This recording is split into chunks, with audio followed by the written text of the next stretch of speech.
I-Mamelodi Sundowns eqhwakele phezulu kulog izodlala umdlalo wodwa kuphela weDSTV Premiership kule nyanga.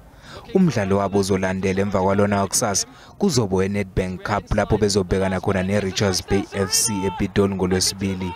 We as players, we have a mentality that is being installed into us that we always have to be ready.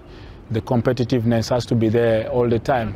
Izinga labadlali beBrazillians ilona lenza kubukeke sengathi umdlalo wakusasa izowugcina. Of course, when we play all the games, including Orlando Pirates, we want to dominate the entire game, first half and second half.